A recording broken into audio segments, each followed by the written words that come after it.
Sí, ¿qué se viene? ¿Qué hace? Diego? Exactamente, Muy importante. la gente toma cada vez más café, pero le tiene cada vez más miedo al gluten. Atención, exactamente. Ahora Hay mucha ¿Es gente. el nuevo cuco el gluten? Es el nuevo A cuco ver. desde que la gente leyó este libro que se llama Cerebro de Pan, ¿sí? De Perlmutter es el que hizo este libro. Sí. La gente empezó a agarrar como una especie de fobia al gluten. Mucha gente dejó de consumir carbohidratos y empezó a acusar al gluten de una proteína pegajosa tóxica. En el libro mismo dice, el gluten y los carbohidratos van a destruir tu cerebro. Así cerebro, es, encima. exactamente. No solo avanza por tus intestinos, sino que va también por tu cerebro, esa proteína pegajosa, le No dicen. solo los celíacos, porque uno asocia enseguida gluten a Exactamente. celiaquía. Pero Uno esto lo es asocia a eso. Pero bueno, otra cosa. empecemos a hablar, por ejemplo, cuando la gente dice gluten, ¿Qué es por el lo gluten? general, claro, por lo general el gluten es el producto de... Acá tenemos harina de trigo, acá tenemos cebada, tenemos avena, tenemos centeno.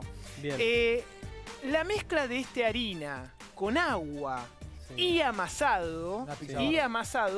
ahí tenemos como producto el gluten. O sea, recién ahí se desarrolla el gluten. Ahí se desarrolla el gluten. Por ejemplo, yo tomo... Agua por lo menos, después se amasa. Exactamente, son las proteínas. Nosotros hablamos de harina y uno que piensa, almidón, carbohidratos. Pero la harina también tiene proteínas. Claro. Las proteínas de la harina se llaman glutelinas y prolaminas.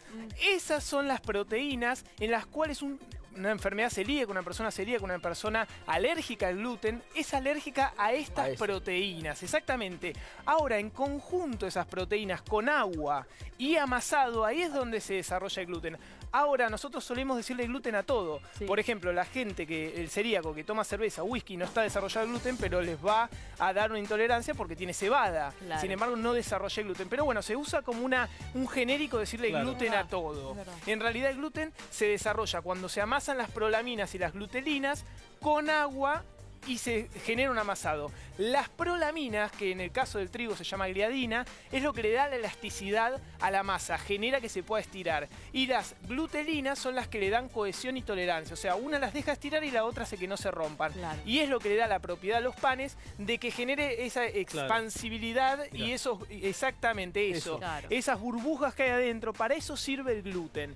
Para Bueno, generar una red viscoelástica tridimensional que permite que ese aire que entró por el calor, el calor coaguló la red de esa de proteínas y generó Queda esta atrapado celdilla y queda todo Pero atrapado. el celíaco rechaza no solamente el que se desarrolla, sino el que está El acá, que se desarrolla y la el que no. cebada. Es intolerante al trigo, avena, cebada y centeno en cualquiera de sus formas y en cualquiera de Bien. sus Claro. amasados. ¿Cuál es? El 80-90% proviene de las prolaminas y glutelinas Bien. del trigo. Perfecto. Sí, que es la gliadina y glutenina se llaman. ¿Y por qué el trigo? El trigo tiene una proporción 50 y 50% de ambas proteínas, por eso es el mejor levado y desarrolla es el mejor desarrollo porque le da la mejor expansibilidad, no sé si se dice así, expansión y la mejor tolerancia a los Claro. amasados. Igual como Bien. decía Sime, esto va más allá de los celíacos. Ahora ya el gluten es como Estamos hablando, mala palabra para todo. Exactamente. Claro. Bueno, vamos a hablar un poquito Según de esto. el Nosotros tenemos guía, ese ¿no? libro. exactamente, El nosotros Entonces está tenemos dispersando el el asunto. intestino. Nosotros Sí. tenemos el intestino y de repente comemos una presa de pollo y los nutrientes de ese pollo entran al intestino y de repente quedan ahí. De repente comemos un huevito, las proteínas del huevo quedan ahí. ¿Qué serían esos? ¿A qué vienen a ser los Bien, palillos? estos palillos son vellosidades que hay en el intestino que permiten que se absorban los nutrientes. Sí. Bien. Ahora, ¿qué le pasa a la persona que tiene, por ejemplo, enfermedad celíaca? Vamos a empezar por ahí y A ver. después vamos a ir al gluten. Bien. Come alguna harina, Sí. la harina viene acá y tiene una condición autoinmune en la cual su sistema inmunitario reacciona ante la proteína de gluten. Reacciona y empiezan a generar una especie de Defensas. guerra interna, exactamente. ¿Y qué pasa con esta guerra interna? Estas vellosidades se empiezan a Pierde- atrofiar. se Mirá va. lo que pasó. Chau, Se besito. empiezan a Pasa atrofiar, todo derecho. entonces todo lo que consume a mediano y largo plazo no se empieza a absorber porque se empieza a caer. Claro, Porque muy van bueno. atrofiándose las vellosidades y vas malabsorbiendo nutrientes. Por eso, ¿cuáles son los síntomas de una persona que consume gluten y es celíaca? Primero, malabsorción, va a tener problemas digestivos, hinchazón y a largo plazo, mediano y largo plazo, todo lo que sea producto de esa malabsorción. Si no absorbí hierro por mucho tiempo, anémico. Anémico. Si no absorbí calcio por mucho tiempo, osteoporosis, osteopenia. Claro. En un niño que no es diagnosticado por mucho tiempo, falta de crecimiento. ¿Por qué? Producto de esto, perdió esas vellosidades y se fueron arrastrando todos los productos, todos los alimentos y todos los nutrientes que fue consumiendo. Bien gráfico, ¿eh? La alergia al gluten, que es distinto a la enfermedad celíaca, es lo mismo, es una condición autoinmune, pero tiene distintas vías, no solo a nivel intestinal, sino a nivel respiratorio. Mirá. Tiene la anafilaxia a nivel respiratorio, a nivel cutáneo. Son dos vías diferentes. Estos soldaditos se llaman inmunoglobulina E, que ya lo hemos visto, y cuando uno es alérgico a la harina de trigo, centeno, cebada o al gluten, por lo general desarrolla una especie de acción autoinmune que genera en la piel urticaria, genera eczemas, genera problemas en los pulmones. Al ser alérgico podría ser no ser celíaco, digamos. Exactamente, uno puede ser alérgico al Hay como gluten. grados de o tolerancia. Hay otro que puede ser enfermedad celíaca, que es una enfermedad multisistémica que tiene que ver con un desencadenamiento intestinal y gastrointestinal que después, lógicamente, como no se absorben los nutrientes, a un largo plazo va a un problema más grave. ¿Qué es el problema que está pasando en los celíacos? Se estima que el 1%, o sea, 1 cada 100 personas es celíaco, pero hay muchas que no están diagnosticadas, entonces el número no es real. Porque es asintomática, digamos. Porque muchas veces es asintomática y se dispara por ahí a los 30, a los 40 años. Sí. Y cuanto más tarde se disparó, por ahí vos venís arrastrando esta malabsorción por tiempo y se desencadena con un grado de atrofia de vellosidades, que fuiste perdiendo estas vellosidades, están muy chiquititas y hay mucha malabsorción y eso cuesta en recuperarse. Bien, hasta acá vamos bien. Vamos despacito para entenderlo. Sí. Si yo soy alérgico al gluten, sencillo, me hago una prueba cutánea, se me pone un poquito de gluten, se me hacen pinchacitos, si desencadeno una reacción, soy alérgico. Claro. Si yo soy enfermo celíaco, se me hace una biopsia intestinal, se me corta un pedacito de intestino, se ve si esas vellosidades están atrofiadas o se me hace indicadores serológicos de la sangre y me doy cuenta. Listo. Ahora, Entonces ahí dejas de consumir. y dejas de consumir y Gluten. es el tratamiento, dieta sin gluten. Ahora, ¿qué pasa con toda esta gente que se siente mal intestinalmente? ¿Qué está pasando? Porque no le encontraron nada en el intestino y porque no le encontraron nada a nivel alérgico. A esa gente se le llama gente sensible al gluten no celíaca. Es toda esta gente que ahora está pensando, yo debo ser, le dicen intolerante al gluten. Pero pará, también podés tener colon irritable y te hace mal el brócoli. Exacta- ¿Cómo sabés que es el gluten? Exactamente, bueno, Sí, y ahí, no te hiciste todo ese exacto, test. bueno, estos libros dicen, el problema es el gluten. Claro. Pero estos libros, ¿cuáles son los problemas que tienen? Son estudios observacionales. Vamos a entender que es un estudio observacional. Agarran y te dicen, si hemos estudiado gente que comió gluten y tienen más tolerancia gastrointestinal. Entonces se basa en mucha observación estos libros, pero no se basa en causalidad. O sea, una correlación es, por ejemplo, yo te digo, los chicos que comen chocolate amargo son más inteligentes.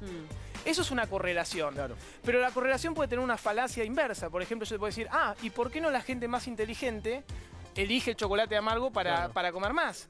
Hay muchos errores metodológicos en esto. Segundo error metodológico que puede haber en estas investigaciones es los conflictos de interés. Por ejemplo, todo lo que se dice en el libro que hay que comer después aparece en ventas del mismo autor del libro. Entonces, ahí recomienda consumir estos productos, o sea, tenés que iniciar con leerlo suplementación, te dice.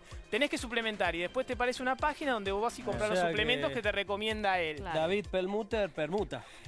Bueno, tiene muchos errores metodológicos y hubo mucha discusión Era un chiste, y chicos, muchos, ¿eh? No, no, y muchos para romper un poquito, problemas. Juan. Y muchos problemas Gracias, chicos, hay en esto. Por lo general, 340 los- páginas. claro, son 340 páginas y tienen mucho estudio Debe observacional. escribir mucho libro por año. Donde por ahí hay errores metodológicos que los científicos dicen esto está mal estudiado, pero la gente, lógico, lee fundamentalismos y lee el gluten nos está haciendo mal, daña el cerebro, deja lo de deja cuajo directamente. Sí, Pero además del libro y además de lo que se dice, porque esto se está diciendo en la calle, hay mucha gente que va a estos gimnasios nuevos Sí. y ahí se les dice el gluten es el enemigo. Yo lo escuché, tengo amigos Bueno. que van y ahí dicen Por el eso- enemigo es Por eso, pegamento. por eso yo le digo a la gente que hay que leer y saber interpretar. Dieta Cerebro de Pan te dice basta de gluten, basta de carbohidratos, todo grasas y proteínas. Chau. La dieta de la zona, todas proteínas y nada de carbohidratos. Chau. La antidieta, comer comidas disociadas, unas comidas sí, otras comidas no. La dieta paleolítica, la que decís vos, vas a jugar a hacer CrossFit y te dicen hay que comer todas proteínas. Es todo extremo. Es todo extremo. Estos libros se basan en dar un fundamentalismo final donde uno tiene que basar su alimentación en pocos grupos alimentarios y es poco sostenible lo que Claro. está Ya tenemos un planteando. dato muy, muy específico que es el celíaco y la alergia que puede producir el gluten. Ahora, la industrialización de la harina, es lo Sí. porque también está muy cuestionado eso. Sí. ¿Cómo se elabora las harinas también, no? Eso también es... Claro, los derivados. Los derivados. Bueno, eso por lo general debe estar controlado bromatológicamente cada industria. Yo te cuento lo que pasó, Juanito, con A ver. estas personas. Se hicieron estudios en los que son sensibles al gluten. Hay gente que come gluten, come pan, come galletas y se siente mal realmente.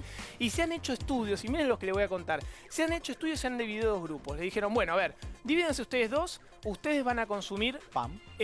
tenés problemas intestinales, vos vas a comer pan, tomá. Vos todos los días vas a comer esto y a vos se te da un placebo. A vos se te dice, bueno, yo también te voy a dar pan a vos, pero te miento. Te digo, tomá, vos vas a comer pan también por una semana. Bien. ¿Sí? Cuando vos comiste pan te sentiste mal y cuando lo dejaste te empezaste a sentir mejor. Entonces, ¿qué pasó? Evidentemente el gluten de ese pan te estaba provocando algo a nivel intestinal, algo gastrointestinal. ¿Y saben qué pasó con el grupo en el cual se le dio ese efecto placebo pero no se le dio nada? También se empezó a sentir mal. ¿Qué quiere decir esto? Hay un efecto nocebo, se le llama efecto nocebo. Cuando uno piensa que está comiendo algo que le hace mal, Te hace mal. realmente le empieza a hacer mal. Que esto es lo que está pasando mucho con la alimentación y por eso se ve mucha Sugestión. ortorexia. Exactamente, la gente empieza a tenerle miedo a todos los alimentos y después realmente empieza a tener una sugestión y cuando come esa ansiedad le hace tan mal como haber incorporado el otro alimento. Por La eso recomendación es sería importante. continuar Claro. con moderación, Bien, digamos. ¿cuál es la recomendación? Sí. Y vamos acá a la línea final, a la recta final del servicio. Que Sí. sería, ¿cuál es la recomendación para la gente que tiene intolerancia al gluten o que se siente mal cuando consume gluten? Lo primero que tenés que hacer, y mirá qué interesante que es esto, no solo dejar de lado el gluten, o sea, todo lo que tiene que ver con panes, todo lo que tiene que ver con galletitas, Sí. sino que en una primera instancia también tenés que tener cuidado con la fibra. Claro. Guarda con la lechuga, con el tomate, con la leche, con el Te puede azúcar. engañar. Porque vos en este momento tenés todas estas vellosidades atrofiadas. Entonces vos tenés que esperar a que se recupere un poquito tu parte gastrointestinal. Y después vas pasando a una dieta amarilla donde, por ejemplo, el arroz lo podría consumir, pero al ser integral me puede generar en un inicio daños. Entonces después empiezo a incorporar arroz, empiezo a incorporar Fibra. vegetales. Bien. Ahí ya empiezo a incorporar la leche. Siempre tiene que tener los logos. Acá tenemos los logos de la ANMAT, los logos de la Asociación Celíaca Argentina, los logos de la CELA. Siempre tienen que tener, hay una lista en el ANMAT que uno puede bajarse y ver Bien. cuáles son los alimentos que tienen gluten. Ya empiezo a incorporar un poquito de Claro. azúcar, pero siempre tengo que dejar en rojo los alimentos que tienen gluten. Perfecto. Un alimento sin gluten es un alimento que tiene menos de 10 miligramos de gluten cada kilo de alimento. ¿Cuánto tiene un plato de pasta? 7.000 miligramos de gluten. Entonces, ojo con las personas que tienen intolerancia o que tienen sensibilidad al gluten, que ya comer muy poco les puede generar alguna reacción gastrointestinal. Separemos Bien. un poco a los celíacos y a los Sí. que tienen alergia con el tema del gluten. ¿Cuánto recomendás vos como nutricionista el tema de las harinas? Del consumir. Bueno, el tema de las harinas, yo no soy un fanático de las harinas. Yo siempre digo, harinas refinadas, cuanto más refinadas, menor cantidad por día. Claro. Azúcares simples, menos del 10% o del 5% de lo que se consume de alimentos en el día. Gluten, si vos no tenés ningún tipo de malestar gastrointestinal, no hay ningún estudio que asevere que el gluten te puede generar algún mal a nivel gastrointestinal. Claro. Ahora, si vos tenés malestar gastrointestinal y probás una supresión de gluten y te empezás a sentir mejor, es probable que ese gluten esté aseverando tu malestar gastrointestinal inicial. ¿Qué quiere decir? El gluten puede complicar si vos venís con algún malestar estomacal y ahí se recomienda retirarlo parcialmente o totalmente de la dieta. Pero personas que tranquilamente están por la vida, no tienen ninguna sintomatología, no tienen por qué excluir Dejarlo. ningún grupo alimentario. No solo el gluten, sino No, otros. ningún grupo alimentario. Hay que moderarlos mejor. Creo que también se da porque en Argentina comemos mucha harina. Sí. O sea, en otros países no sé si se come tanto, pero Pizza, pensá en tu alimentación de pasta, siempre. pan. Las pastas están en todas las Bien. semanas. Las pizzas, las Ni empanadas, hablar. las galletitas, el pan en el desayuno. Somos de desayunar tostadas los argentinos. Exactamente. Las O colaciones de los chicos medialunas. están todas llenas de todo esto. Las milanesas tienen pan. Exactamente. Sí. La comida del argentino medio ya tiene mucha cantidad de gluten. Bueno, en registros de comidas de pacientes míos, puedo evaluar en 6 comidas diarias, en las 6 comidas incorporación de harinas. Sí, Desde sí. una tostada a la mañana, Sí. una barrita de cereal a Tal media cual. mañana, unos tallarines al mediodía, a la tarde un Tiene que tostado ver con y a la economía, noche unas tiene milanesas. que ver con algo social económico, Sí, porque, también. digamos, a cuanto menos poder adquisitivo, más se consume Harina. Exactamente. harinas, digamos, ¿no? Por eso siempre está Y menos bueno proteínas. apuntar a Bueno. frutas y verduras y apuntar a la estacionalidad. realidad. Siempre comer frutas y verduras de estación para complementar tu alimentación. No está mal, no hay que demonizar ningún tipo de Bien, alimento. no, bien, claro. Y termino con esto. Y ciertos, para la gente que le gusta leer, hay ciertos Sí. alimentos. Por ejemplo, este se llama el estudio de China. Sí. Es un meta-análisis que hace estudios sobre... Estos sí son estudios serios. Hay otros que dicen, por ejemplo, lo que dice la ciencia sobre adelgazar y bajar de peso. Buscar libros en los cuales se hable a nivel científico. Que no Bien. sean libros de divulgación marketinera donde uno ve que se demoniza ningún tipo de alimento. Yo creo que ahí puede la gente ir evaluándolo. Muy bien. Cuando ve que en las recomendaciones dicen no coma nunca más de esto, Ya ahí- y ya ahí, porque la ciencia no es así. La Claro. ciencia es Dudás. dinámica. Exactamente. Bueno, no demonicemos a nadie, pero los invito a hacer una ¿A torta dónde? Vamos. sin harina. Sí.